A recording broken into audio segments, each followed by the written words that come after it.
Okay guys, so in this video we are going to talk about server-side rendering and components, and I'm going to take a stab at showing you a way that you can implement what I like to call a scalable vanilla JavaScript project without needing to use any type of framework, and it should be able to cover most of the use cases you will find for a front-end application. So let's get into it. So in this video we are going to cover how we can basically create a web application without any type of JavaScript framework and still, I note this is very important, and still not go all the way back to the days when we had all these issues and why the reason why these JavaScript frameworks came to be, in my opinion, for the most part in the first place. So we're going to talk about a few of the benefits of not using a framework, and we're of course going to touch on the downside because hey, we're going to be objective, and that's what this is all about. This is just me telling you that this is a way that I know for a fact works very well. It scales very well, and it's not a perfect solution, but it does work very nicely. So let's get into it. So first and foremost, I am going to make a statement. My first statement is going to be that if you're using Angular, React, or Vue, or any of the other frameworks, you may not realize this, but the bulk reason why these frameworks has come into existence to begin with, apart from of course that having a almost native feel type of application is a very good thing. The biggest benefit that you gain from having a framework in general is that it gives you structure. It gives you a blueprint, it's basically a project that has been designed by people who know better than you, well, quote unquote knows better than you, and it gives you a box or a sandbox of tools where you can play around and create something and still, regardless, most of the time regardless of experience level, produce consistent good results. However, that comes with a downside because all that boilerplate code is going to include things that you may use and some stuff you're not going to use. It's going to add a lot of weight to your project. So ideally, a framework is something you should avoid if you know how to consistently create good, high quality software that scales over time. The issue is that very few people know how to do that. So basically, without a framework, you can always get to a point where at the very least you're going to ship less code, you're going to have less stuff going on. And the only time I argue that you want to reach for a framework is if, and this is true for any tool, you should only use third-party libraries if they solve a problem for you that you cannot in a reasonable amount of time solve yourself, or if you basically, you're going for speed here. You're going for saving time. You're going for getting something for, well, not for free, but you're getting a tool that is going to save you the hassle of building it yourself. However, what I want to show in this video is a little bit about how you can actually maybe think about the amount of work that is required to actually do almost 90% of what you want to do, and maybe have a think about what you're actually gaining from using something like React or Angular or so forth. Now, the downside is, of course, that this is much more complicated in terms of getting, you kind of, in order to create this sort of project, this is not something that a junior is going to just figure out and know, oh yeah, this is how I should build everything. It takes a little bit of experience to do something like this. And that's why this demo project of mine is going to focus basically on the things that I have found to be true, to be the biggest challenges when you're working in JavaScript and front end and so forth. And the big three are modularity, state, and simplicity. These three are the biggest challenges that you face when you're trying to scale up a big front end project, because trust me, modularity is important. The more because you're going to have tons of visual components, the application is going to be super complicated over time, and modularity is key here. Most of the time people can't actually achieve this. It's very tricky in JavaScript to do this in the right way. State is probably the worst of all. It's the root of all evil. Managing state between different components. How do you, if one component does something, how do you notify and make sure that everybody else on the page knows that that happened and that they know what the state is and so forth. Just maintaining state on a front-end application without going to the server is fairly tricky. Simplicity is of course a very subjective thing, but it is true. How do you keep something simple? Because if you can't keep things simple and you require seasoned veterans in order to maintain a code base, that's not going to be a feasible business model for you. In general, at any given time, you only have one or two high experts in any project, and then most of the other people are just kind of just normal people who just want to get stuff done, right? So you can't have a solution that requires everybody to be like a super expert of what they're doing, because very few projects have that. So what is the big problem with this solution that we're going to walk through? Well, for the if we're going to be completely honest, this solution here is going to require you to have at least one seasoned front-end expert at all times looking over the code, because the odds of you getting this wrong is fairly high. And you should just view this as an exercise in how something can work, as opposed to, yeah, this is something you should go out and implement today. Because I'm not saying that this is something you should be doing today. I'm saying that I want to show you some ideas. That's it. Let's get into it. So first and foremost, we have an Express server that is listening on port 3000, and that's in our source. So we have our little file here, and all we're going to make is a to-do list to keep it simple, to just illustrate the ideas of this little project of mine here. So we grab the body parser, we instantiate, we use Pug for rendering, and I'll show you why in just a moment. We declare our views, we set the body parser to JSON so we can parse JSON. Here we have a little bit of an initial list of to-dos, and we have two endpoints, one for getting the page and one for posting new to-dos, which is going to push new to-dos onto the list of to-dos. That's it. Let's just very quickly look at the application. So here's our amazing application. If I do that, foo bar, as you can see, we are adding new items to the list and the number is being incremented. Right. Let's look at the Webpack config. So the Webpack config is basically all it's doing is that it's declaring it has a list of entries. Right now we only have one component on the page that needs an entry point, and we're going to output basically just a name.bundle file that we're going to require from the dist folder. We'll talk about that in just a moment. And then we use the style loader and the CSS loader for Webpack, so that basically we can just parse our CSS files and add them dynamically to the head of the page. And I'll talk about why this is useful in just a moment.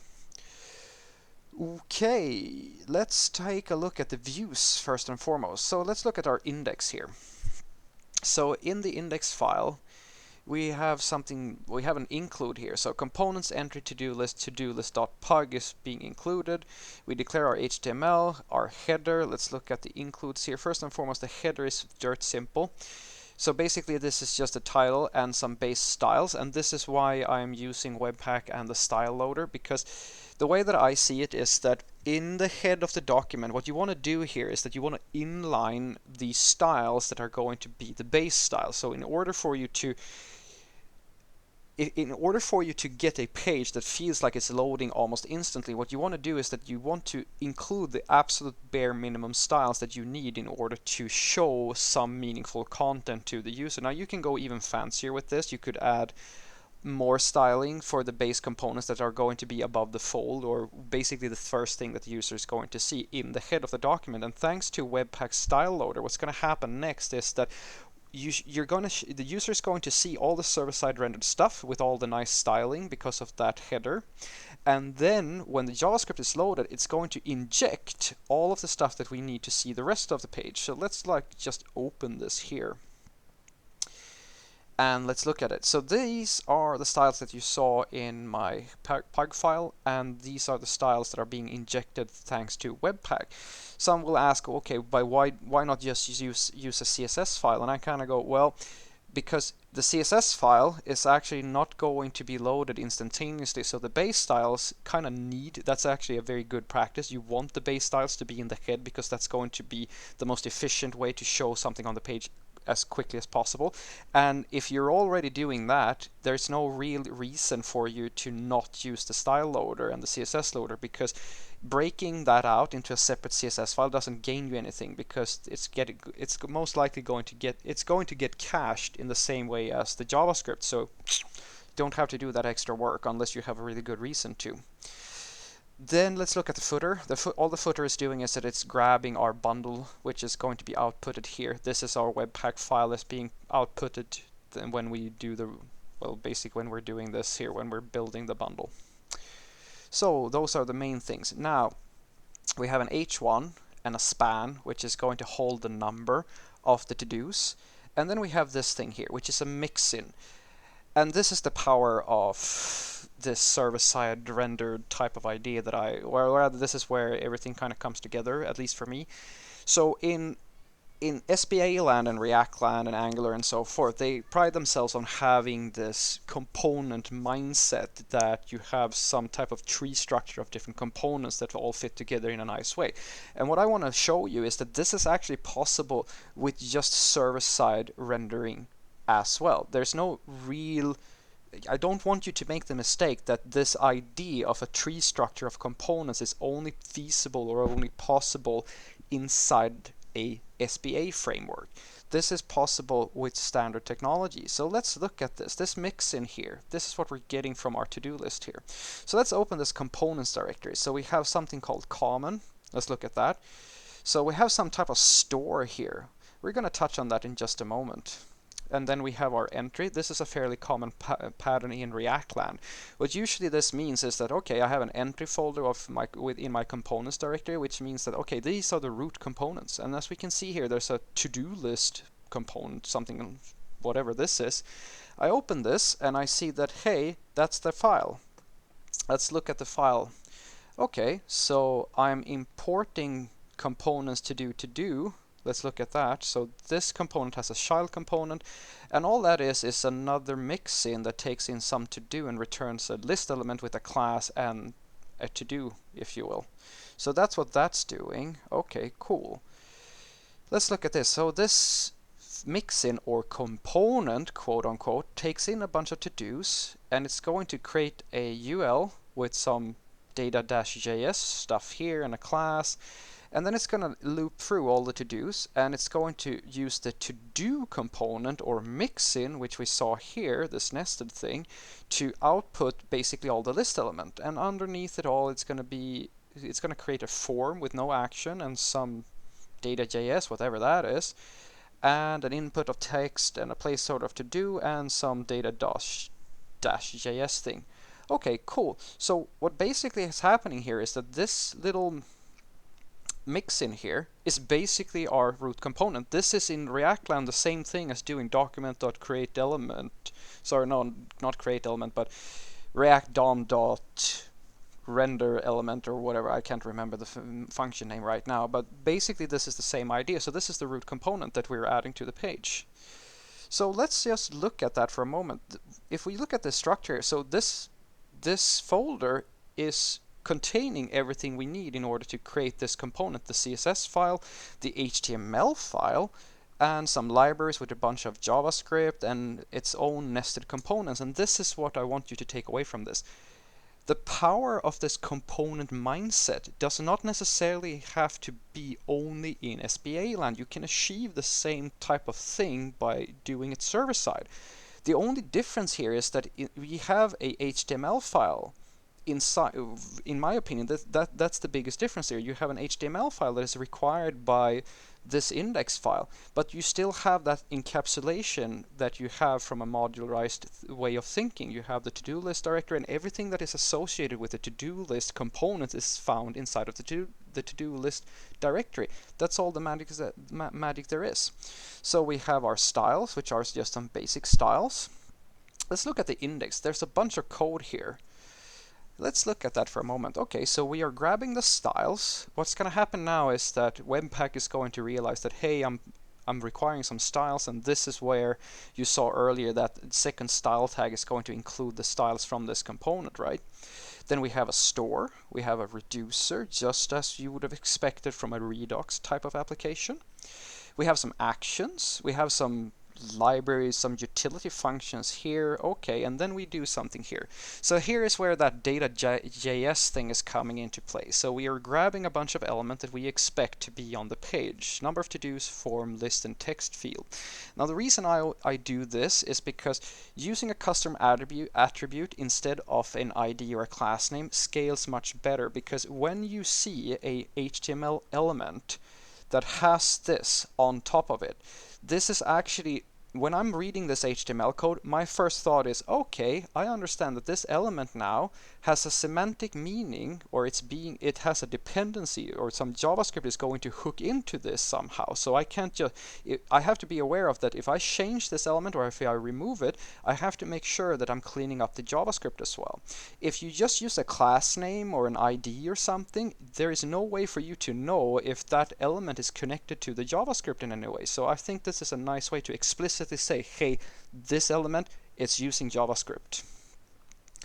Okay, so after we've grabbed all our elements basically on our page, we make sure that they are there. If they're not there, we simply throw an error to make sure that, we are communicating that we needed something and it's not there. Hey, you need to fix that. And here we have our store. So let's just look at the store for a moment in order to understand this. Okay, so the store has a state, an array of callbacks, and some reducers. And here's a function called subscribe. So the subscribe function takes a function basically and pushes it onto the array of callbacks.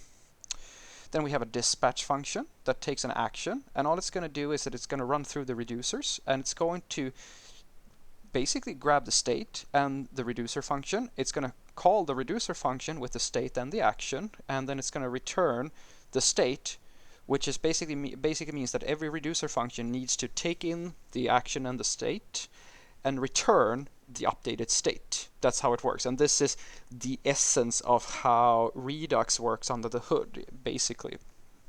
With, of course, this is a much simpler implementation, but the idea is the same. And then we loop through all the callbacks, and then we simply call the callback functions with the state and the action. We'll touch on that in just a moment. And then we have an add module function that takes a name and a reducer, so that we can actually create a namespace. So we have a module that basically it's just a property with an object on our state object, and then we basically just push the reducer to the reducers. That's it. Okay, let's see if that makes sense to us in just a moment. So first thing we do is that we subscribe, because we want to be able, this component that we've just created, we want it to know whenever, we want it to subscribe to the pipeline of events. So if somebody is dispatching stuff on the page, we want to know that in this component. So we know that if somebody sends out a message or calls the dispatch function, we're going to get a state and an action. So we create a switch and we check the type. So if the action is an update of to-dos, we are going to call this method here, remove children. What's that? Let's actually look at that.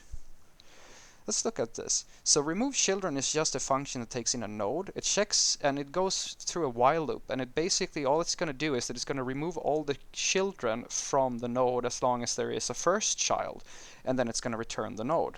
Okay, cool. Let's go back. And then it's going to do build to-do list. It takes a document, the list element, and state.to-do list, which is this module's little name here, or rather that's what's going to happen down here. We'll touch on that in just a moment. Grab some to-dos. Okay, let's just look at that. What's going on there? Okay, so we take the document element, the list node, and a list of to-dos. We loop through all the to-dos, and then we grab each to-do. We use the document's create element function to create a list element. We set the appropriate class name that we saw on the element. This is this CSS class name basically. We set the inner HTML to the to-do, so the text is set basically on the list element, and then we add, or we append the child to the list node. That's it. Okay, cool. So yeah, that makes sense to me at least. So that means that we are going to clear the list with all our to-dos when this action comes in, and then we are going to use JavaScript to recreate the list. And then we have something here. Okay, so on the number of to-dos element, we're going to set the text content to the length of the to-dos that we're getting in. So basically what's happening is that whenever I click this enter button, this list is dismissed or is removed and recreated using JavaScript, and that number is being incremented. And that's exactly what we are seeing here. And if this is not the case, we're just going to break. And then we have this thing here where we add a module. We could probably put that somewhere else. This is just so that we can hold the state, so that we can actually access this property and namespace this module and all of its state in our global state, if you will. And then we have an initializer. So basically when the page loads, the state is going to be empty in JavaScript. So we basically grab the list, we grab all the children on the list, we loop through them, and we grab whatever is inside of the list. So we get our initial to-dos when basically the server has rendered all of these elements. And then we dispatch an init to-do list with a property called to-do list with the to-dos on that list. We can actually look at the reducer just to kind of clarify things. So we have these two actions here, and here's our reducer. And basically it's just going to look at the type of the action, and if the type is init to-do list, we're going to copy over the states.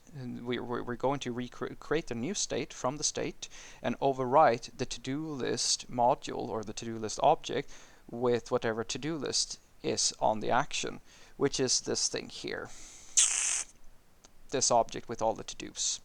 That's all that's happening there. And the other one is to update the to-dos, and all that is doing is basically setting the to-dos property on the to-do list object to that array. That's all our reducer is doing. So, and that's basic. If you've worked with Redux, this is feel fairly familiar, and that's where this reducer is coming into play here. Okay. So finally, on the form, we added an event listener called submit and make sure that the prevent default is being called so that the form is not being submitted. We grab the text field's value so we get the to-do whenever somebody's hitting enter. And then we just do a fetch call with a post call basically with the to-do to the server as we saw earlier. What's going to happen is that the server is going to return the updated list of all the to-dos. And then finally, we simply update all of the to-dos with this dispatching system that we have created. Now, I know that this was a lot of information in a very short amount of time, but I wanted to show you that the amount, if you think about this, if you have ever worked with Redux or React and so forth, if you wanted to do this in SPA land, the amount of code that you would need would be fairly similar, the lines of code. And you have achieved the same type of results in order to create a to-do list without any framework. And what I want you to take away from this little demo of mine is that this thing that you're seeing right now will actually scale. It will actually work very well, even in a large application. And it doesn't have the limitation of being tied down to any type of framework. Now, it's not a perfect solution. This is not something that I would recommend a junior to try and make for their first company or a job or anything like that. But I just want you to kind of get out of the mindset that you need a JavaScript framework to do things that you could actually, with a little bit of experience, do very quickly in vanilla JavaScript. And what I think is beautiful about this solution is that if you know what you're doing, this is as powerful as many of the frameworks out there on the web, and it doesn't have the limitation of tying you down to any type of third-party library or anything like that. So hopefully you found this little demo of mine educational, and hopefully I gave you some new ideas, and I hope you have a great day.